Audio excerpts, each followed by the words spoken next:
नमस्कार दोस्तों, welcome to PK classes. दोस्तों, numerical problem on industrial engineering and ergonomics से किस प्रकार की न्यूमेरिकल्स हैं जो कि हमारे एग्जाम में अक्सर पूछे जाते हैं।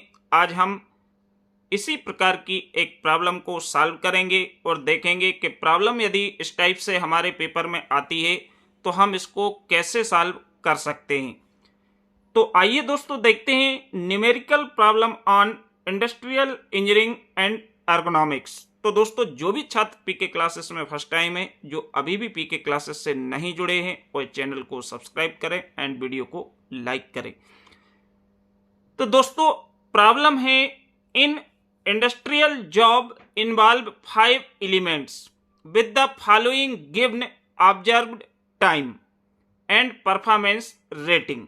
Means industrial job involves 5 elements. Means जो इंडस्ट्री है इसमें कोई वर्क है, आपका जॉब है, वो इन्वॉल्व हो रहा है, उसमें 5 एलिमेंट्स हैं जो कि इन्वॉल्व हो रहे हैं, जिसकी observe time and performance rating दी हुई है।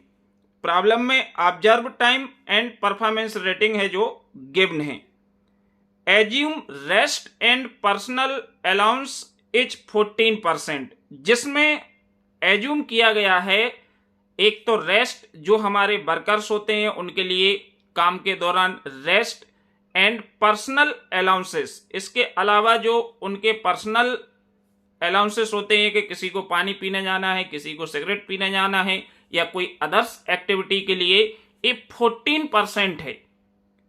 And contingency allowances as 2%। इसमें कंटिजेंसी अलाउंसेस 2% दिया गया है ऑफ द बेसिक टाइम। जो बेसिक टाइम है उसमें ए वर्कर्स के लिए काम के दौरान दिया जा रहा है। कैलकुलेट स्टैंडर्ड टाइम पर पीस। अब पर पीस के लिए स्टैंडर्ड टाइम कैलकुलेट करना है। तो यहां पे जो आपकी टेबल है, टेबल में आपको सबसे पहले ये एलिमेंट्स हैं जो कि एलिमेंट्स गिवन हैं। 5 एलिमेंट्स आपको दिए हुए हैं, जिसमें सबसे पहला कॉलम है आपका, इसमें एलिमेंट्स का, सेकंड ऑब्जर्व टाइम, थर्ड है परफॉर्मेंस रेटिंग। ये टेबल आपको प्रॉब्लम में गिवन है। अब इसको आपको सॉल्व करना है।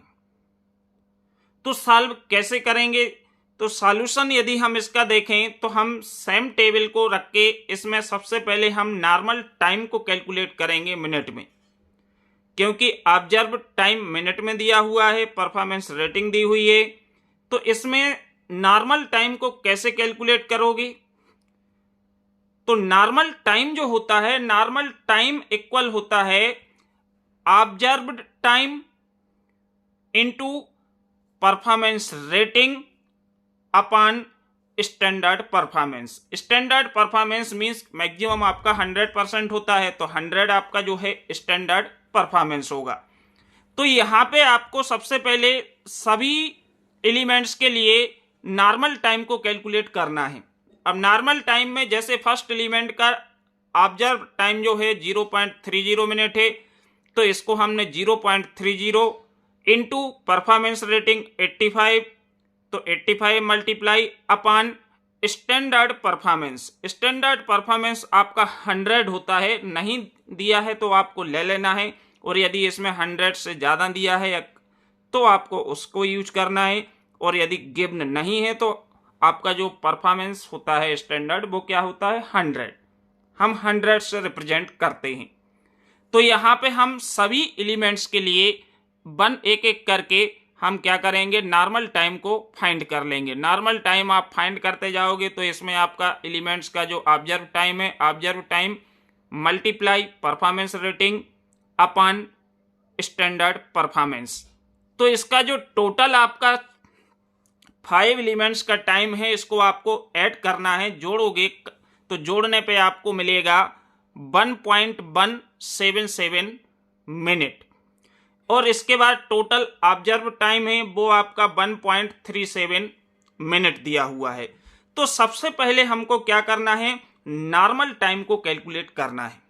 यदि आपके आंसर में सिर्फ नॉर्मल टाइम ही पूछा है तो ये आपका फाइनल आंसर होगा। यदि इसमें अलाउंसेस वगैरह भी दिया हुआ है तो आपको पर पीस के लिए कैलकुलेट करना है। तो इसमें हम नॉर्मल टाइम जो हमारा है वो है 1.1177, means this is a normal time. अब इस नॉर्मल टाइम में आपको ध्यान रखना है कि अब बात आती है रेस्ट एंड पर्सनल अलाउंसेस, जो कि दिया है 14%।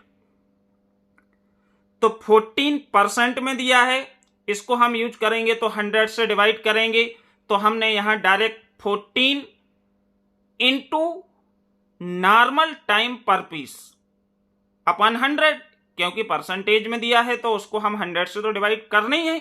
तो यहां पे सबसे पहले हम 14% जो आपका रेस्ट दिया है, किसी भी काम को कर रहे वर्कर्स के लिए, कोई भी जॉब परफॉर्म कर रहे हैं, तो इसमें जो टाइम है, पूरा टाइम काम तो कोई करेगा नहीं, बीच में कुछ रेस्ट भी होगा, कुछ किसी को कोई पर्सनल वर्क है, कोई फोन आ गया घर से, उस पर बात करने लगा, तो इसमें जो टाइम है वो इसका 14% दिया गया है।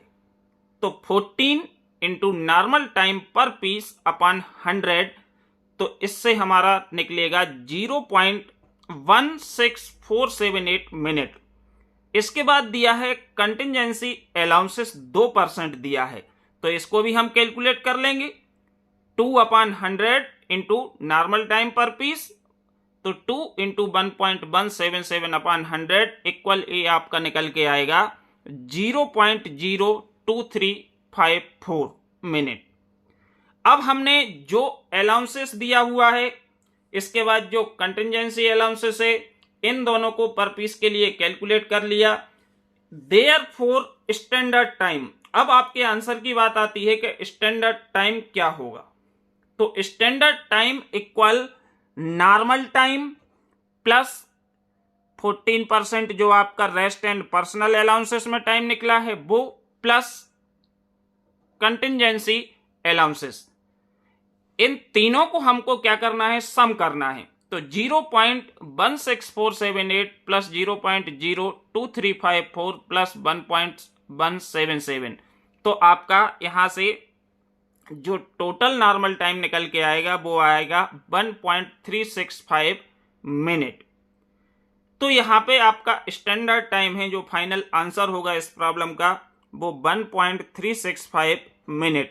तो यहां पे ध्यान देना है, नॉर्मल टाइम पर पीस आपका फर्स्ट हम यहां लिए, लेकिन वैल्यू में हम यहां पे थर्ड वैल्यू रिप्रेजेंट कर रहे हैं, तो इसमें कंफ्यूज मत होइएगा। यदि आपकी प्रॉब्लम्स इंडस्ट्रियल इंजीनियरिंग एर्गोनॉमिक्स में लास्ट ईयर के पेपर में 3 प्रॉब्लम्स पूछी गई हैं, ब्रेक इवन पॉइंट पे भी आ सकती है, प्रोडक्टिविटी पे भी आ सकती है, या आपकी एक प्रॉब्लम और पूछी जाती है, तो जिसमें से एक प्रॉब्लम आपकी जो लास्ट ईयर पूछी गई है वो इस प्रकार की है। ठीक, तो दोस्तों इसमें आपको ध्यान रखना है, अलाउंसेस वगैरह जो दिए हुए हैं, सबसे पहले तो जो टेबल को सॉल्व करना है, आपको नॉर्मल टाइम को कैलकुलेट करना है। नॉर्मल टाइम के बाद यदि कोई भी अलाउंसेस दिए हुए हैं तो उतना टाइम अतिरिक्त लगेगा, तो उसका आपको मल्टीप्लाई करके टोटल टाइम को जैसे आप ऐड कर लेंगे, तो आपका जो स्टैंडर्ड टाइम होगा वो आपका फाइनलाइज हो जाएगा, मीन्स कैलकुलेट हो जाएगा। वीडियो देखने के लिए आप सभी को बहुत बहुत धन्यवाद। Thank you.